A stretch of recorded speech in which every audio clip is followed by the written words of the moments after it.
Estamos en el capítulo 6 de Apocalipsis. Bienvenidos todos, también los que nos ven posteriormente. Abra su Biblia allí en el capítulo 6 de Apocalipsis, cuando ya el Cordero como inmolado, que es el mismo león de la tribu de Judá, toma el rollo en sus manos y dice el versículo 1: vi cuando el Cordero abrió uno de sus sellos y oí a uno de los cuatro seres vivientes, que ya vimos allí en el capítulo 5, decir con voz, dice, como de trueno: ven y mira. Ahí hay una invitación que se le hace a Juan, que ya está en esa escena celestial, ya se ha trasladado a ese escenario, y se le dice: ven y mira. Y miré, dice él, y he aquí un caballo blanco, y el que lo montaba tenía un arco. Muy interesante. Y le fue dada una corona y salió venciendo y para vencer. Ahí en esos dos versículos nos vamos a detener, especialmente en el segundo, cuando aparece el primer sello. Así que Juan, en esa escena celestial, ve como el cordero que tiene el rollo en su mano, lo que implica propiedad, posesión y control sobre este mundo. Eso es una promesa que ya hablamos anteriormente, pero también cuando el Cordero abre el primer sello, ese sello de cera que se utilizaba anteriormente en el rollo que implica la propiedad, ve un caballo blanco, dice la escritura, y el que lo montaba tenía un arco y le fue a una corona y dice que salió venciendo para vencer. Vamos a analizar algunos aspectos de este caballo blanco. Vamos a dar una perspectiva que hemos entendido a través de ese caballo blanco. Voy a proyectar pantalla en este momento. Si en algún momento no me ven o no ven la pantalla, por favor me avisan para poder arreglar. Aquí estamos, aquí estamos en Apocalipsis. Y este es el versículo que acabamos de leer. Vi cuando el Cordero rompió el primero de los siete sellos y oí a uno de los cuatro seres vivientes que gritaba con voz de trueno: ven. Miré y apareció un caballo blanco. El jinete llevaba un arco y se le dio una corona y salió como vencedor para seguir venciendo. Por supuesto, aquí hay diferentes interpretaciones. Vamos a dar una de ellas, muy interesante, de este caballo blanco. Ahora, lo primero es ver el caballo en la Biblia, que implica la figura del caballo en la Biblia. Bueno, hay diferentes versículos. El caballo, podemos decir que el caballo inicialmente representa poder, fuerza militar, rapidez y guerra. Eso es lo que encontramos en la escritura, que voy a colocar el puntero. Tenemos varios versículos que nos hablan acerca de la figura del caballo en la escritura. Por ejemplo, Job 39, a partir del versículo 19, dice: le diste fuerza al caballo, vestiste su cuello de crines ondulantes. Aquí el Eterno le está hablando a Job, diciéndole: ¿eres tú quien le diste fuerza al caballo o vestiste su cuello de crines ondulantes? Fui yo, dice el Eterno, el que lo dice. Sale al encuentro de las armas. Es decir, aquí implica valentía, ¿no? Sin miedo, riendo del miedo, dice el versículo, sin asustarse, no retrocede ante la espada. Aquí vemos en este versículo que el caballo en la Biblia implica poder y preparación para la guerra. El caballo es un animal muy valiente, no retrocede frente a las armas y va hacia adelante. Por supuesto, históricamente ha sido utilizado para las guerras, dado la valentía que tiene este animal. También en Apocalipsis 19, en ocasión del relato de la venida del Mesías, dice: vi el cielo abierto y apareció un caballo blanco. Allí también aparece un caballo blanco y su jinete se llama Fiel y Verdadero. Con justicia dicta sentencia y hace la guerra. Aquí vemos en este texto que hay un caballo blanco como el que aparece en el capítulo 6 versículo 1 que estamos hablando hoy. Por supuesto, en el capítulo 19 claramente es Yeshua como juez justo que viene para hacer guerra. Allí, en ese escenario de Apocalipsis 19, es cuando se da la guerra, la famosa guerra de Armegido o Armagedón, como se ha hablado, o la guerra de Gog de Magog de Ezequiel 38, que veremos más adelante. Así que el caballo también aparece en eventos de juicios. Y también en Proverbios 21:31 dice, se alista el caballo para el día de la batalla, pero la victoria depende del Señor. Así que el caballo es parte de esa preparación humana para la guerra, pero la victoria es el Señor. Aquí vemos en Apocalipsis 6 el caballo blanco, ese primer sello que aparece como un poder militar y político, pero parece que este poder no es verdadero, sino más bien es un poder que quiere simular el caballo blanco del Mesías Yeshua. Es un caballo blanco que tiene poder, que está preparado para la guerra, es un poder político, militar, pero muy probablemente falsificado. Y eso es lo que queremos hoy ver a través de este primer sello de Apocalipsis 6. También vemos que el caballo aparece con un color blanco. El color blanco en la escritura representa pureza. Lo vemos cuando el pueblo de Dios está vestido de blanco, allí mismo en Apocalipsis. Implica también justicia y victoria, aunque puede ser falsificado para engañar. Es decir, el hecho de que este caballo blanco aparezca allí en el primer sello indicando justicia, victoria, puede ser que esté implicando a alguien que quiera parecerse al Mesías. Veamos algunos versículos que nos hablan del color blanco en la escritura. Por ejemplo, en Isaías 1:18 dice, vengan, pongamos las cosas en claro, dice el Señor. Son sus pecados como escarlata, quedarán blancos como la nieve. Son rojos como la púrpura, quedarán como la lana. Así que aquí el blanco indica purificación y redención. Ese es un símbolo del color blanco en la escritura. Otro ejemplo, Apocalipsis 19, en ocasión de la venida del Mesías Yeshua, los ejércitos del cielo, vestidos de lino fino, blanco y limpio, le seguían en caballos blancos. Así que los ejércitos celestiales, los ángeles, vendrán también vestidos de blanco y vendrán también en caballos blancos, como el que aparece en este primer sello. Este blanco indica la pureza celestial. También en Mateo 23:27, Yeshua habla acerca de este color blanco. Muy interesante el texto de Yeshua cuando dice, ay de ustedes, maestros de la ley y fariseos. Aquí le está hablando a un grupo de fariseos, de maestros de la ley, y les dice, hipócritas, son como sepulcros blanqueados. Ya vamos a hablar por qué esto. Por fuera lucen humanos, lucen hermosos, pero por dentro están llenos de huesos y de podredumbre. ¿Qué implica esto? Los sepulcros, eh, donde por supuesto se depositan los restos humanos, un maestro de estos o un practicante de la Torá en aquel momento, cuando el templo estaba en pie, no podía contaminarse o cuando se contaminaba, más bien, con un muerto, porque por supuesto tenían que ir a los entierros, no era una prohibición no hacerlo, por supuesto, pero al estar tocando un muerto o pasar por encima de una tumba, implicaba una impurificación para acceder al santuario. Así que debían hacer un proceso de purificación, lavarse con agua, esperar hasta el anochecer para poder acceder a la ciudad. Así que si estaban próximos, por ejemplo, a una fiesta, ellos se cuidaban mucho de no pisar tumbas y por eso las pintaban de blanco.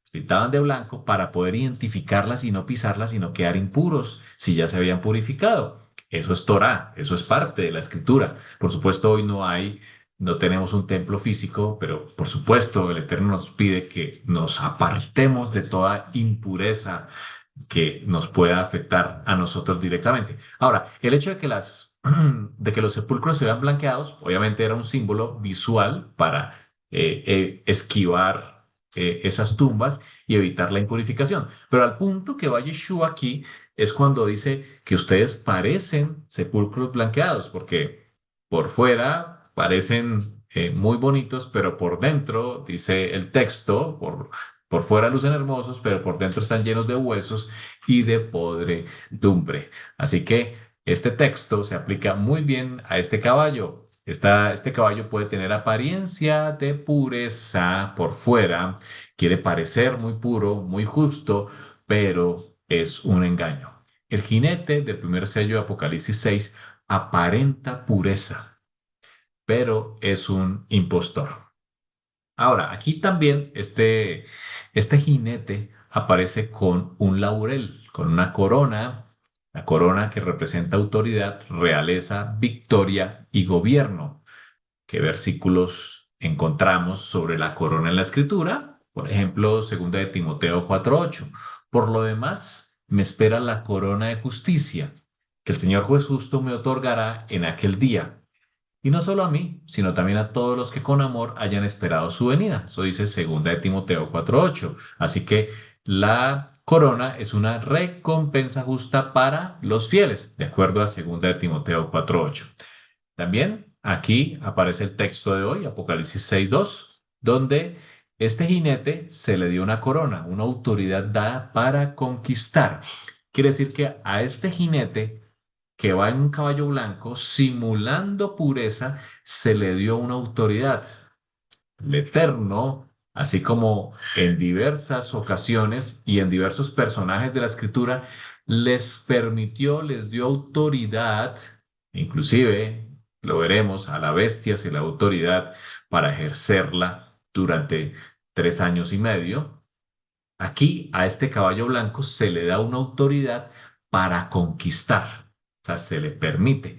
Así como el Eterno permitió que personajes como Faraón, Babilonia conquistara a Jerusalén, a Ciro también en Persia se le dio autoridad. Aquí a este personaje se le da una autoridad para conquistar. Apocalipsis 19:2, sus ojos resplandecen como llamas de fuego, está hablando de Yeshua, y muchas diademas ciñen su cabeza. Su nombre es el Verbo de Dios. Aquí, cuando habla de muchas coronas reales, sobre Yeshua implica una autoridad legítima. Así que la corona que vemos aquí del primer jinete, Apocalipsis 6, es porque se le da una autoridad, pero es una autoridad mundial que se utiliza para engañar, ya lo vamos a ver, sutilmente. Ahora, aquí vemos un paralelo entre Apocalipsis 6 y Apocalipsis 19.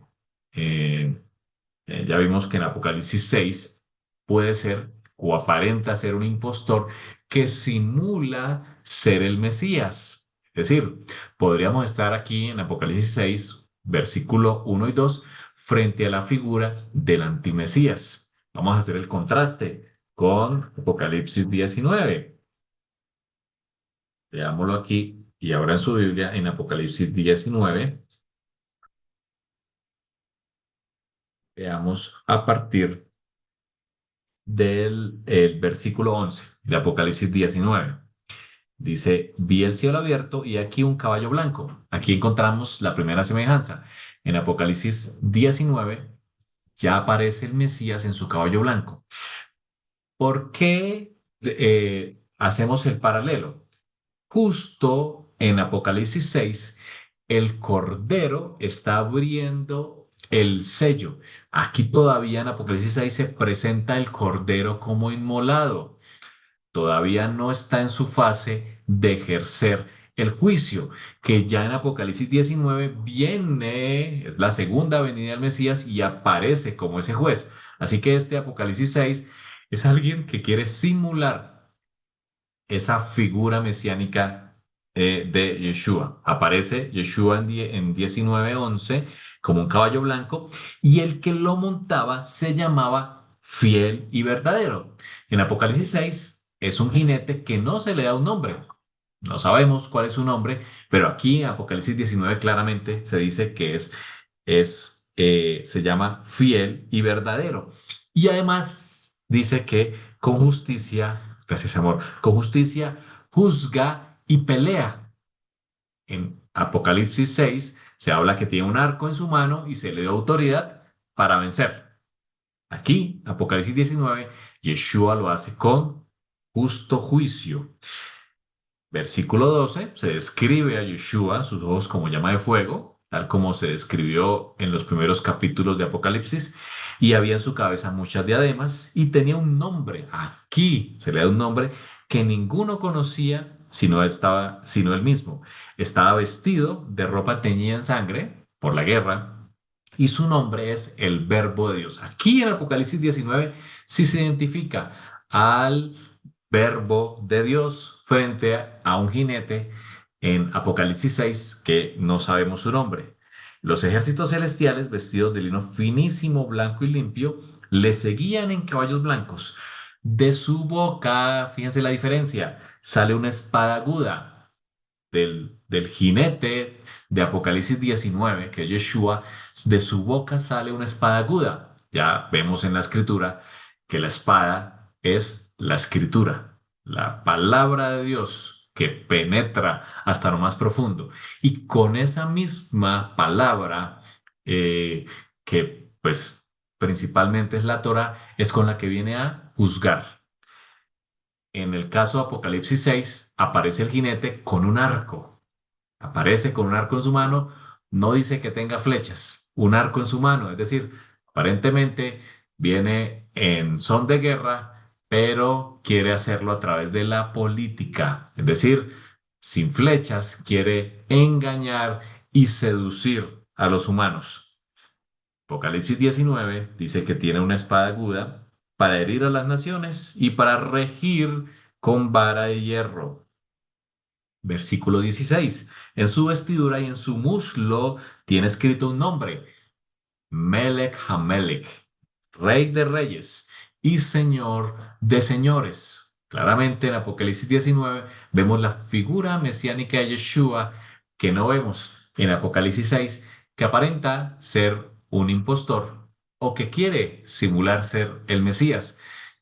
Aquí muy probablemente estamos enfrente de la figura del antimesías. Y aparece también un arco. El arco que lleva este jinete de Apocalipsis 6 es un instrumento de poder y de conquista. No hay flechas, lo que puede indicar que hay engaño y hay astucia, o persuasión política, falsas alianzas, un dominio económico y religioso. Simboliza un líder que conquista no solo por la guerra, sino por la manipulación. La guerra que veremos del antimesías que se presentará en este mundo antes de que venga el mismo Yeshua, lo hará a través de la persuasión. Aparentará ser bueno.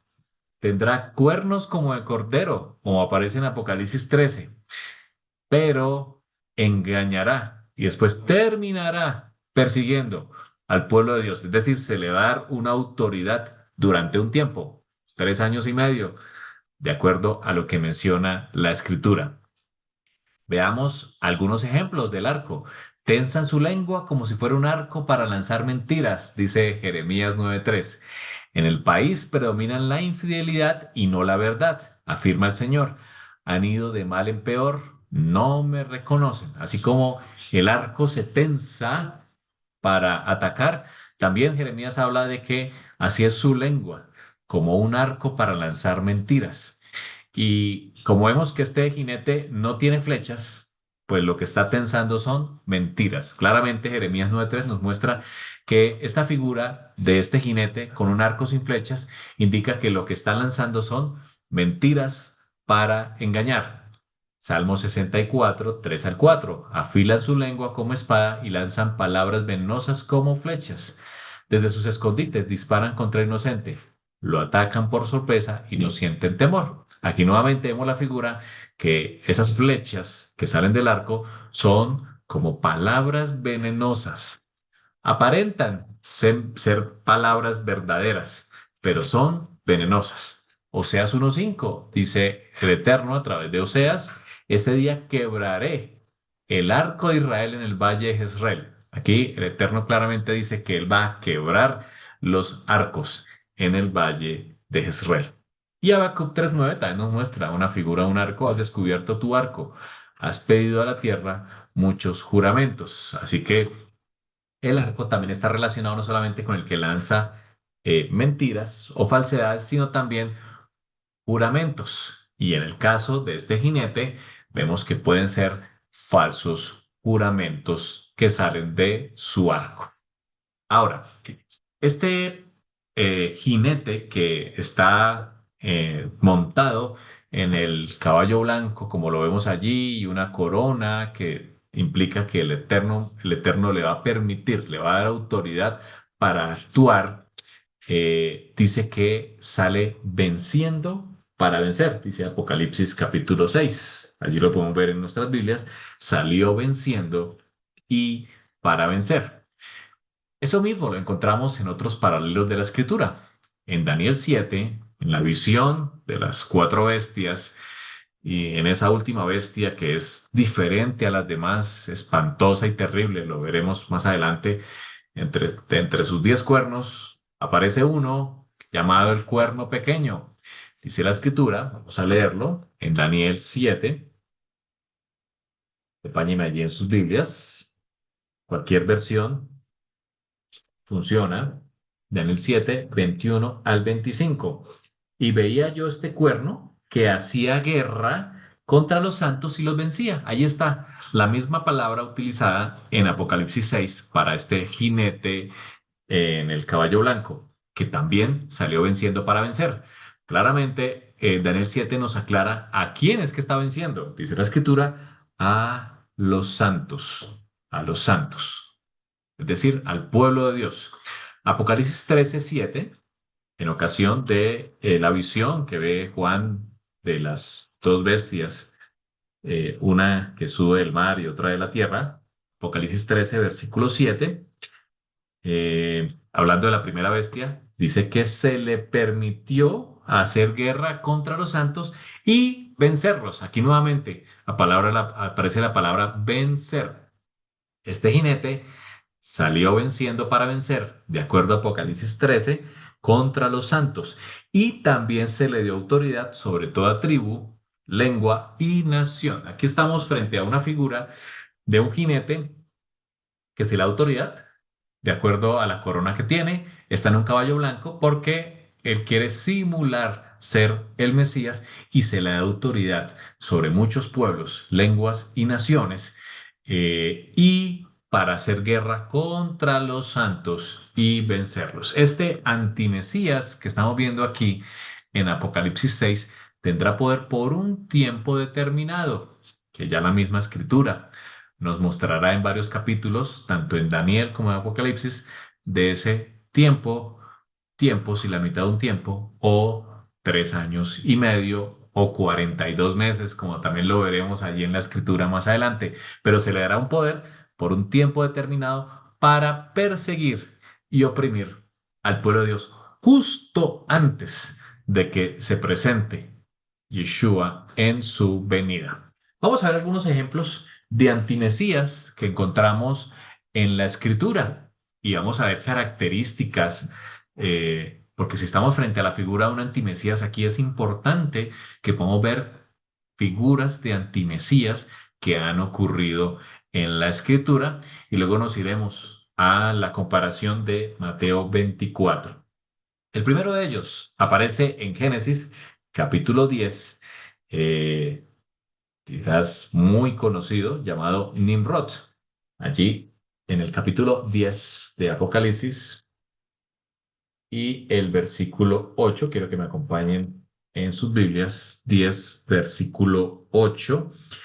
Cus, hablando de los descendientes de Noaj, de Noé, Cus engendró a Nimrod. Aquí aparece el famoso Nimrod.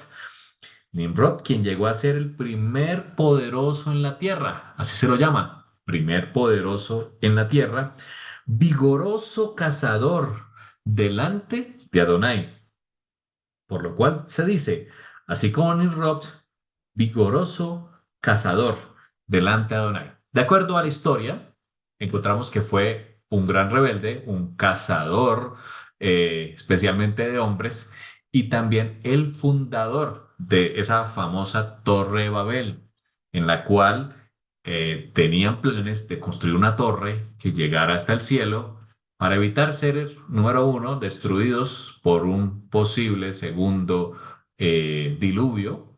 Dios había prometido que no habría más, pero Estas personas olvidaron la promesa, pero también para no ser dispersos en la tierra, para ser una sola nación, lo que llamaríamos hoy un nuevo orden mundial. La Torre de Babel es un símbolo de lo que buscará este antimesías cuando se presente, un hombre vigoroso que tratará de juntar a todos los pueblos en una misma moneda, muy probablemente una misma política, una misma moral, una misma religión, y evitar ser esparcidos.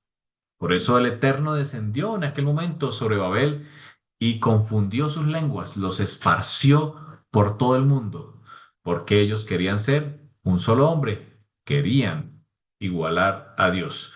Y por eso el Eterno los dispersó en aquel momento. Así que aparece aquí un hombre que tiene características de antimesías, que es un cazador de hombres, un rebelde, el que quiere oponerse a Dios y crea un sistema, un nuevo orden mundial. Otro antimesías es Amalek. Vamos al libro de Éxodo, capítulo 17 y versículo 8. Aquí dice que vino Amalek, es decir, el pueblo de Amalek, los amalecitas, descendientes de Amalek, y peleó contra Israel en Refidim. Esa pelea fue una pelea muy interesante. Eh, lo primero que encontramos aquí es que atacó por la espalda. El antimesías ataca por la espalda. Aparenta ser puro y blanco como el caballo, venir en son de paz, hablar de justicia y paz entre las naciones, una sola moneda, no más dificultades económicas, políticas y sociales en el mundo, pero como Amalek ataca por la espalda. Dijo Moshe a Josué: escógenos varones y sal a pelear contra Amalek. Aquí vemos la guerra entre Israel y Amalek. Mañana yo estaré sobre la cumbre del collado y con la vara de Dios en mi mano. Así que Amalek ataca por la espalda al pueblo de Dios. Y aquí aparece el pueblo de Dios y aparece un personaje, Yehoshua, el mismo nombre, Yeshua, símbolo, por supuesto, de nuestro Mesías Yeshua. E hizo Yehoshua como le dijo Moshe, peleando contra Amalek. Es Yeshua quien pelea contra Amalek. Y Moisés y Aarón subieron a la cumbre del collado. Y sucedía cuando Moisés alzaba sus manos, muy interesante este símbolo, Israel prevalecía, mas cuando él bajaba su mano, prevalecía Amalek. Y las manos de Moshe se cansaban, por lo que tomaron una piedra y la pusieron debajo de él, y se sentó sobre ella. Y Aarón y Hur sostenían sus manos, el uno de un lado y el otro del otro lado. Así hubo en sus manos firmeza hasta que se puso el sol. Y Yehoshua, símbolo de nuestro Mesías Yeshua, deshizo a Amalek, lo destrozó, y a su pueblo a filo de espada. El Eterno le dice a Moshe: escribe esto para memoria en un libro y di a Josué que raeré del todo la memoria de Amalek de debajo del cielo. Aquí la escritura dice que el Eterno va a raer, ¿sí? A eliminar la memoria de Amalek. ¿Por qué? Porque Amalek buscó destruir Israel en el desierto por la retaguardia. Eso lo vemos en Deuteronomio 25. No lo traje aquí, pero podemos verlo en las Biblias. Deuteronomio 25, versículo 17. Es un mandamiento de la Torá. Ojo con esto, apreciados. Es un mandamiento de la Torá. Deuteronomio 25, 17. Acuérdate, así como cuando el Eterno dice, acuérdate del Shabbat, dice aquí, acuérdate de lo que hizo Amalek contigo en el camino cuando salías de Egipto, de cómo te salió al encuentro en el camino y te desbarató la retaguardia, atacó por atrás, la famosa puñalada por detrás. Y es muy conocido ese término hoy en nuestro mundo, ¿no? El que habla por detrás, ¿no? El que aparenta, que nos da un abrazo por delante, pero por detrás clava el puñal. Así es Amalek y es una figura del antimesías. Dice, el que te desbarató la retaguardia de todos los débiles que iban detrás de ti cuando tú estabas cansado y trabajado y no tuvo ningún temor de Dios. Por tanto, Cuando Adonai tu Dios te dé descanso de todos tus enemigos alrededor en la tierra, estoy leyendo el versículo 19, Deuteronomio 25,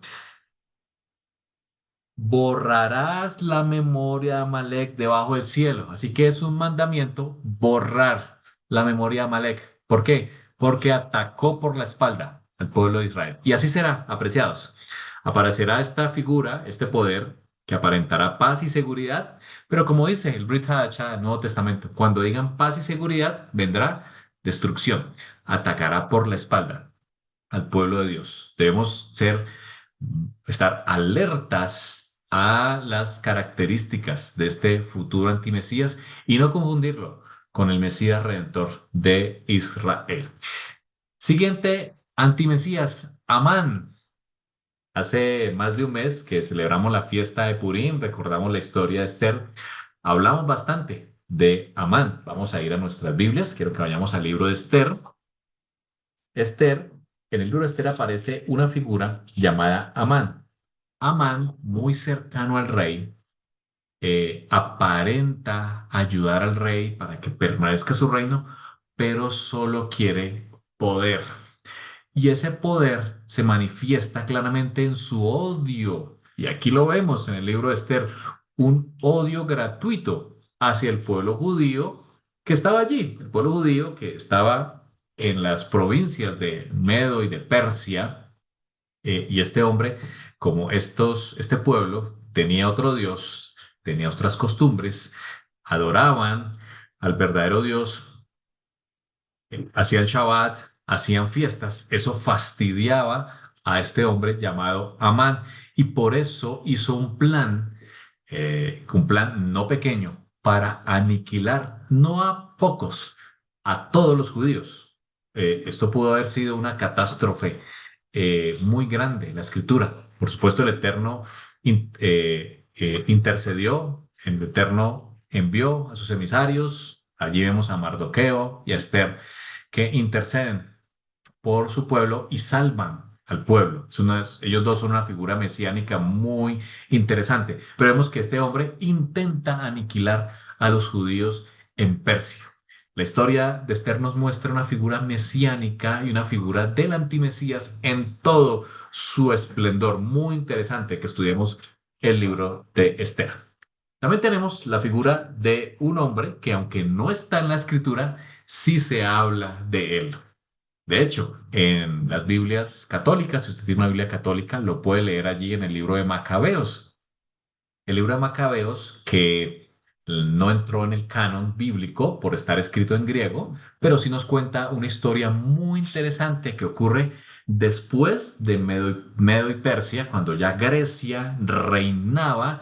Alejandro Magno conquistó toda la región a su corta edad, muere muy tempranamente y ese imperio se divide en cuatro, como las cuatro cabezas del leopardo de Daniel capítulo 4 o como los cuatro cuernos que aparecen en Daniel capítulo 8.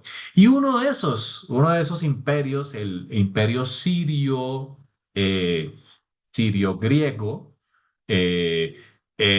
es liderado por este hombre llamado Antíoco Epífanes.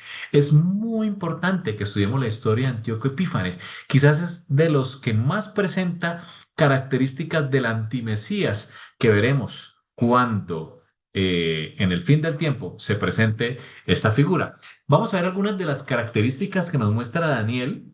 Es Daniel el que muestra las características de este hombre llamado Antíoco Epífanes en el capítulo 8, en la visión del capítulo 8. Leo a partir del versículo 9. Aquí Daniel está frente a una visión y hay un macho cabrío que atacó a un carnero, símbolo de Media y Persia, y este macho cabrío, símbolo de Grecia, le nacen cuatro cuernos. Dice el versículo 9 de Daniel 8, que uno de esos cuernos salió, de uno de ellos salió un cuerno pequeño. Versículo 9, ya estoy allí, que creció mucho al sur y al oriente y hacia la tierra gloriosa, es decir, hacia la tierra de Israel. y se engrandeció hasta el ejército del cielo. Aquí está hablando precisamente de esta figura de Antíoco Epífanes. Se engrandeció hasta el ejército del cielo y parte del ejército y de las estrellas se echó por tierra y las pisoteó. Una figura que claramente se ve que detrás está el gran dragón de Apocalipsis 12 que veremos más adelante. Aún se engrandeció contra el príncipe de los ejércitos y por él fue quitado el continuo sacrificio y el lugar de su santuario fue echado por tierra. Claramente, Antíoco Epifanes cuando se presenta, primero lo hace en son de paz, políticamente correcto, hablando acerca de lo que él quiere en el imperio greco-sirio que él lideraba. Se presentó como en un caballo blanco, aparentando ser un libertador, un mesías para esa zona, pero después atacó a Israel, profanó el templo, de hecho hizo sacrificios, puso imágenes de dioses griegos en el santuario y lo profanó. Por eso fue necesario rededicar el templo cuando los macabeos israelitas se armaron y sacaron a estos griegos, una batalla, por supuesto, impresionante como estos macabeos, que eran pocos en número, en armas, pudieron enfrentarse a los griegos y a este Antíoco Epífanes y sacarlos del templo y volver a dedicar el templo. La palabra dedicar es Hanukkah y por eso celebramos también la fiesta de Hanukkah. Yeshua lo hizo en Juan 10, allí lo pueden ver. Pero este hombre se presenta aparentemente como en un caballo blanco y después por la espalda, como Amalek, atacó al pueblo de Dios, quiso eliminar lo que caracteriza al pueblo de Dios, eliminar el Shabbat, eliminar las fiestas, la circuncisión, la Torá, sacó la Torá, no se podía tener una Torá en público, en las casas, por eso la gente trataba de guardarla en pequeños trozos o de aprendérsela porque no se podía. Este Antíoco Epífanes hizo una gran persecución contra el pueblo de Dios en aquel momento. Otro aspecto interesante que vemos aquí es en el capítulo 11 del libro de Daniel y en el versículo 21 nos habla también de características mesiánicas. Ojo que estamos aquí delante, unas características mesiánicas. Y le sucederá en su lugar un hombre despreciable, lo llama aquí Daniel 11, que está hablando de Antíoco Epífanes, pero también está hablando del antimesías, al cual no darán la honra del reino, pero vendrá sin aviso y tomará el reino con halagos. Fíjense, tomará el reino con halagos. Las fuerzas enemigas serán barridas delante de él como con inundación de aguas. Serán del todo destruidos junto con el príncipe del pacto. Y después del pacto con él, engañará y subirá y saldrá vencedor. La misma figura que encontramos en Apocalipsis 6. Saldrá vencedor con poca gente, dice la escritura. Estando la provincia en paz y en abundancia, entrará y hará lo que no hicieron sus padres, ni los padres de sus padres. Botín, despojos y riquezas repartirá a sus soldados, y contra las fortalezas formará sus designios, y esto por un tiempo. O sea, se le dará esa autoridad por un tiempo. Despertará sus fuerzas y su ardor contra el rey del sur con gran ejército. El rey del sur se empeñará en la guerra con gran y muy grande ejército, mas no prevalecerá porque le harán traición. Más adelante dice que con lisonjas, versículo 32, seducirá a los violadores del pacto, mas el pueblo, dice aquí Daniel, el pueblo que conoce a su Dios se esforzará y hará. Versículo 36, el rey hará su voluntad y se ensoberbecerá, tendrá soberbia, se engrandecerá sobre todo Dios y contra el Dios de los dioses hablará maravillas, así como lo vemos en Apocalipsis 6, hablará maravillas y prosperará hasta que sea consumada la ira, porque lo determinado se cumplirá. Muchas características. Un hombre que tomará el reino con halagos, tomará riquezas, pero después perseguirá. hablará en contra de su Dios, prosperará en todo lo que hace. Fíjese el versículo 37, del Dios de sus padres no hará caso, ni del amor de las mujeres, ni respetará a Dios alguno, porque sobre todo se engrandecerá. Es decir, él querrá adoración en lugar de Dios. Va a ser una de las características. Pedirá adoración, lo dice Daniel capítulo 11, pero también está en el Nuevo Testamento.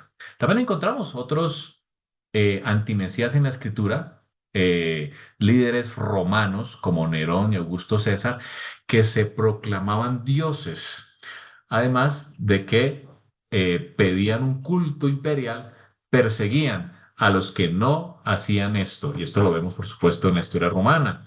Otros ejemplos más recientes, Adolf Hitler en Alemania, también pues un líder que llegó para buscar mejorar la política y la sociedad alemana en aquel momento, pero empezó a aniquilar a todos los que no eran de su raza, porque se creía una raza superior.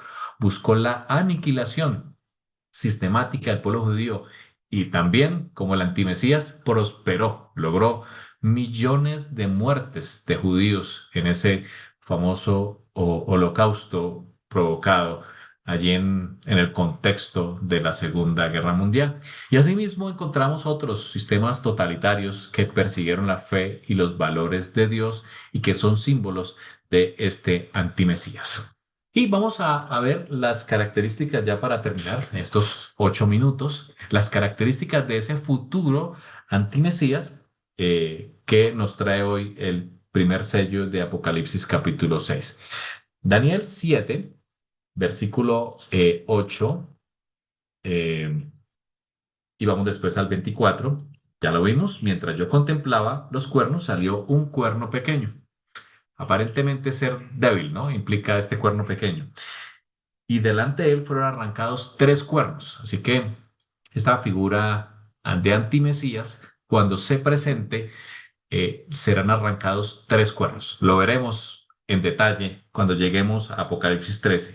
Y delante de él, perdón, y aquí este cuerno tenía ojos como de hombre. Aquí hay una figura humana en este cuerno pequeño de de Daniel 7 y una boca que hablaba grandes cosas. Nuevamente, como en los otros ejemplos que hemos visto en la escritura, se aparece la figura de alguien que habla grandes cosas, que habla blasfemias, que pide adoración y habla en contra de Dios.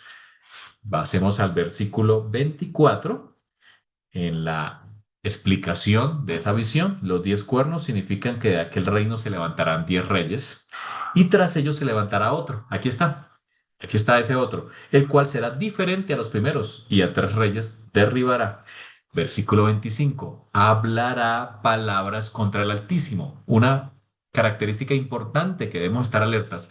Hablará palabras contra el Altísimo y a los santos del Altísimo quebrantará. Lo mismo que hemos leído en los otros textos. Hablará en contra del Altísimo y quebrantará. Hará planes como Amalek, como a Amán, para eliminar al pueblo de Dios.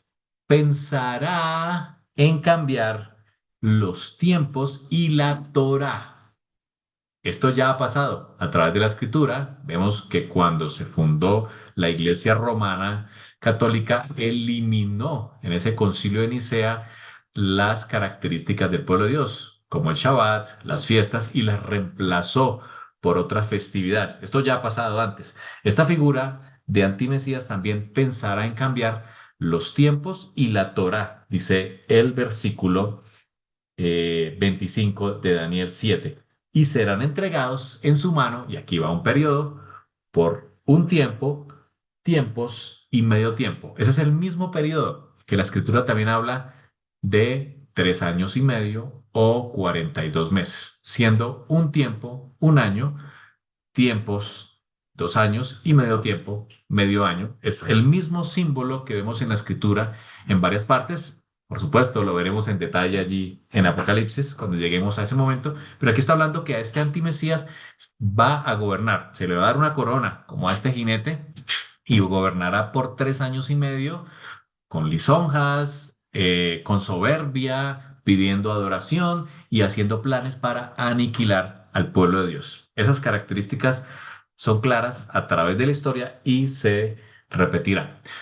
También en Daniel 8, 23 al 25, vemos también características del antimesías. Aquí en Daniel 8, 23 dice, al fin del reinado de estos, cuando los transgresores lleguen al colmo, se levantará un rey. Aquí vienen las características. Un rey altivo de rostro y entendido en enigmas. Es decir, una persona muy sabia.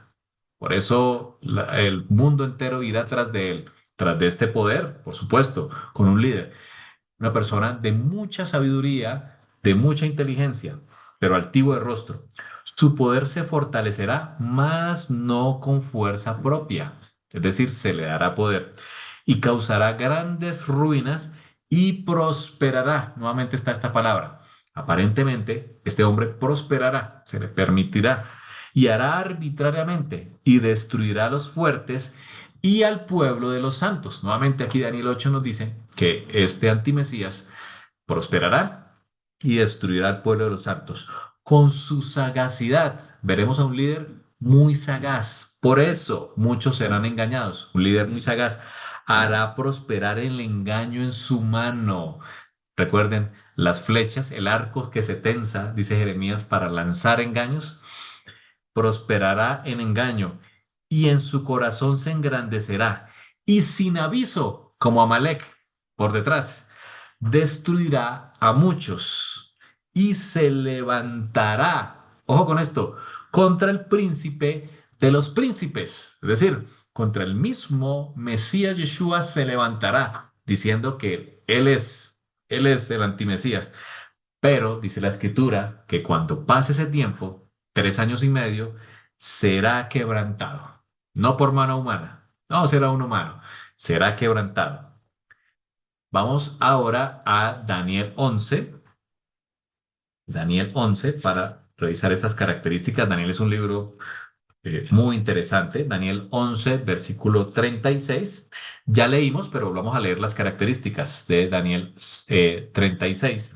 El rey hará su voluntad, es decir, será un líder que quiera hacer lo que él quiera.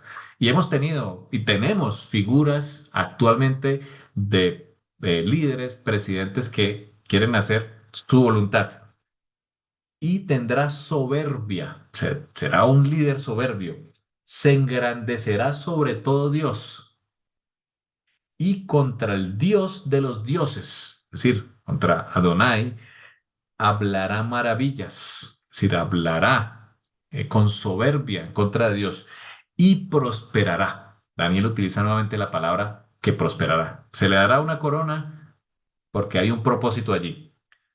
Hará, dice, hasta que sea consumada la ira, porque lo determinado se cumplirá. Al Dios de sus padres no hará caso. Aparentemente aquí vemos a una figura que sus padres eran creyentes, pero dice que no, al Dios de sus padres no hará caso ni del amor de las mujeres, ni respetará a Dios alguno, porque sobre todo, dice la escritura, sobre todo se engrandecerá. Mas honrará en su lugar al Dios de las fortalezas. Ese Dios está en minúsculas. Otro Dios, el Dios de las fortalezas. Dios que sus padres no conocieron. Lo honrará con oro y plata, con piedras preciosas y con cosas de gran precio. Es decir, que este líder impulsará la idolatría. Es un punto importante.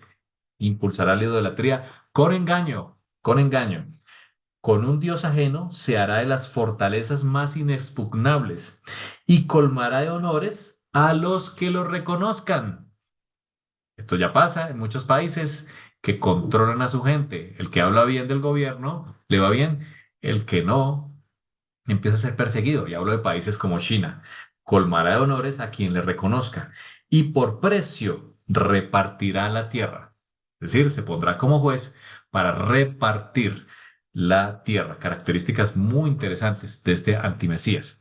También vemos en Apocalipsis 13 características de antimesías desde el versículo, ya les digo, Versículo 5. Versículo 5 de Apocalipsis 13. Se le dio boca que hablaba grandes cosas y blasfemias. Aquí hablará blasfemia, es decir, en contra de Dios o querer usurpar el lugar de Dios. Y se le dio autoridad para actuar. Aquí aparece nuevamente el término, 42 meses, el mismo periodo de 3 años y medio. Abrió su boca en blasfemias contra Dios para blasfemar de su nombre, es decir, va a blasfemar en contra del nombre sagrado de Kadosh Barujú, del Eterno, de su tabernáculo y de los que moran en el cielo. Es decir, va a hablar en contra o blasfemias en contra de el Eterno, del tabernáculo y los que moran en el cielo. Y se le permitió hacer guerra contra los santos y vencerlos. Guerra contra los santos y vencerlos. Recuerden, el primer sello que estamos viendo salió venciendo para vencer. Y se le dio autoridad sobre toda tribu, pueblo, lengua y nación. O sea, va a tener la autoridad mundial sobre muchas aguas, como aparece en Apocalipsis. Y la adoraron todos los moradores de la tierra. Será tan sagaz, tan engañoso, que buscará que la adoración de todos los moradores de la tierra, cuyos nombres no están escritos en el libro de la vida del Cordero, que fue inmolado desde la fundación del mundo. Muy interesantes las características que nos da Apocalipsis. También Pablo nos dejó en 2 de Tesalonicenses, capítulo 2 versículo 3. Dice, nadie os engañe. Es decir, esto es para que estemos alertas, alertas a las características de este poder, de este antimesías. Nadie os engañe en ninguna manera, porque no vendrá, está hablando aquí de Yeshua, antes de que venga Yeshua, no vendrá sin que antes venga la apostasía, dice Pablo, y se manifieste, dice él, el hombre de pecado, el hijo de perdición, lo llama aquí Pablo, el cual se opone y se levanta contra todo lo que se llama Dios, es decir, se levanta en contra de todo lo que se llama Dios o es objeto de culto, tanto que se sienta en el templo de Dios como Dios, haciéndose pasar por Dios.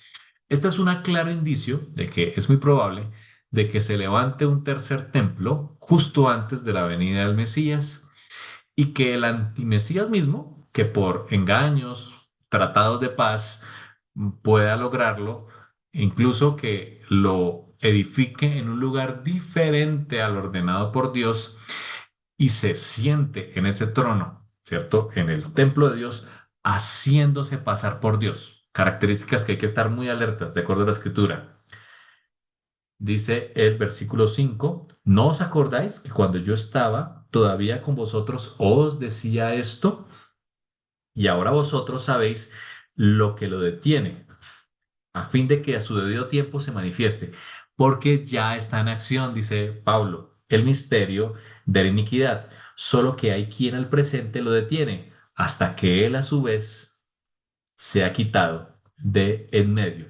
Y entonces se manifestará aquel inicuo, el antimesías, a quien el Señor, Yeshua, lo matará con el espíritu de su boca. Recuerden que Yeshua, cuando viene, Apocalipsis 19, viene con una espada aguda de 2 filos. Si la escritura lo destruirá con el espíritu de su boca, con el resplandor de su venida, va a eliminar a este líder, a este poder inicuo, cuyo advenimiento es por obra de Hasatán, dice la escritura, por obra de Hasatán, del engañador, con gran poder, ya lo vimos, señales, ya lo vimos también, y prodigios mentirosos. Jeremías nos muestra eso también.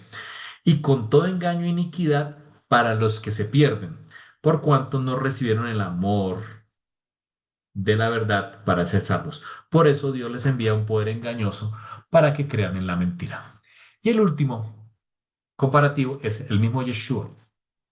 Y quiero que hablan sus Biblias allí en Mateo 24, en ese famoso palabra de Yeshua, en ese capítulo profético que quedó registrado en Mateo capítulo 24.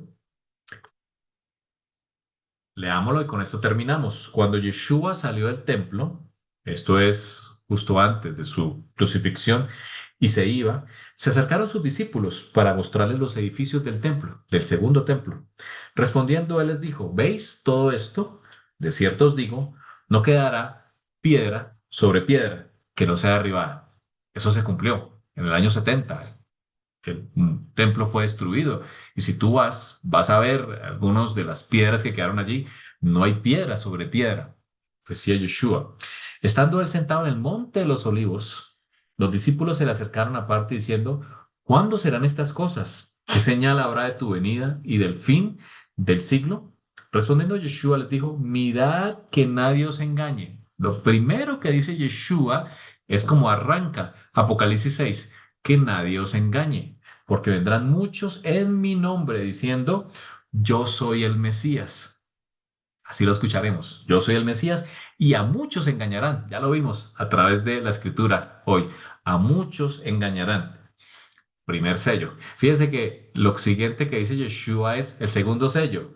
Caballo rojo, y oiréis de guerras y rumores de guerras. Mirad que no os turbéis, porque es necesario que todo esto acontezca, pero aún no es el fin. Se levantará nación contra nación, reino contra reino, y habrá pestes, hambres y terremotos en diferentes lugares. Aquí aparece la peste, el siguiente caballo en diferentes lugares, y esto será principio de dolores. Quiere decir con esto Yeshua, y haciendo un paralelo entre Mateo 24 y Apocalipsis 6, donde él arranca diciendo que primero vendrá el engañador, el que dice yo soy el Mesías, y después habla de las guerras, del hambre, de las pestes, y termina diciendo esto es principio de dolores. Quiere decir, apreciados, que cuando se manifieste el antimesías, arrancará lo que conocemos como el principio de dolores, para luego, dice el versículo 9 de Mateo 24, arrancar la gran tribulación. La gran tribulación arrancará allí justo después de que se manifieste el hombre de pecado y aparezcan estas señales que aparecen allí en Mateo 24. Leamos el versículo 15. Por tanto, cuando veáis en el lugar santo, otra señal que nos dio Yeshua, en el lugar santo, la abominación desoladora de que habló el profeta Daniel, entonces huyan. Quiere decir que, de acuerdo a Mateo 24 y a 2 de Tesalonicenses capítulo 2, como ya vimos, es posible que haya un tercer templo. Y Yeshua mismo dijo, cuando veáis la abominación, así como en tiempos de los macabeos, una abominación en el lugar santo, es el momento de huir. Esa es la señal que tendremos todos para buscar refugio, porque estará a punto de consumarse el antimesías y el fin estará muy cerca. Esa es la señal que nos dio Yeshua. Cuando veamos en el lugar santo la abominación, que se haga una abominación en ese lugar, será la señal. Y el versículo 24, porque se levantarán falsos mesías y falsos profetas, y habrá grandes señales, ya lo vimos, grandes señales, prodigios, de tal manera que engañarán aún a los escogidos. Así que el mismo Yeshua nos dijo y nos dejó claramente las instrucciones de cómo no ser engañados por este jinete que aparece en un caballo blanco, con un arco en sus manos, una corona, símbolo de autoridad, por un tiempo, ya lo vimos, va a ser por un tiempo determinado, que con mucha sagacidad, con mucha aparente sabiduría, con mucha inteligencia, con sagacidad, con halagos, con regalos, se colocará en la cima de ese nuevo orden mundial, trayendo una aparente paz, un arco sin flechas, una aparente paz,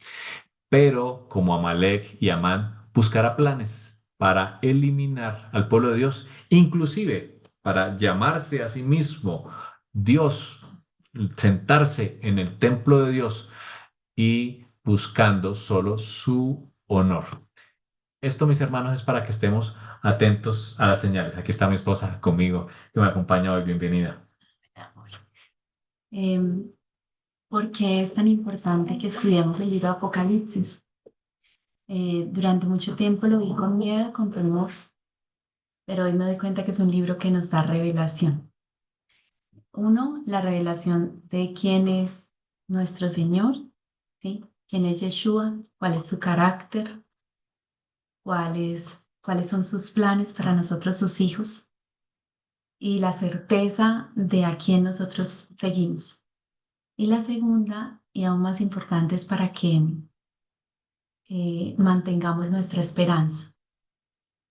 Eh, Estamos frente a hechos que todos, aún los no creyentes, ven como cumplimiento de muchas cosas que el Señor está haciendo y que se van a cumplir, porque todo lo que el Señor predijo en su palabra se cumplió.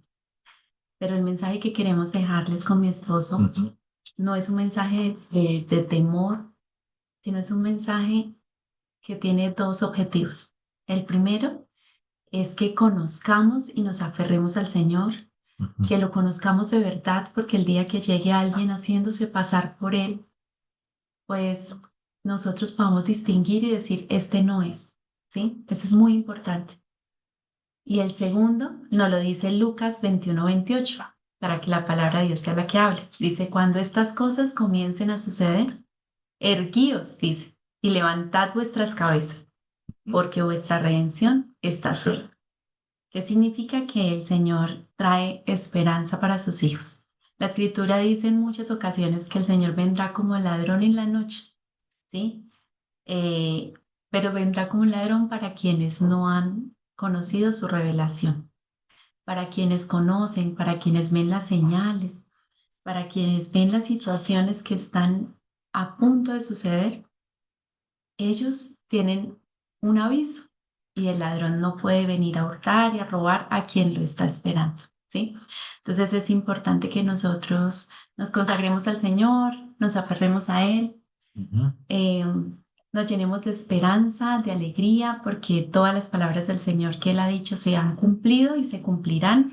Y eso significa que el Señor nos apacentará y nos cuidará, aún en medio del desierto, Él será quien nos cuidará, pero conozcámosle, porque hoy el mundo está muy dividido, como en la época de Babilonia.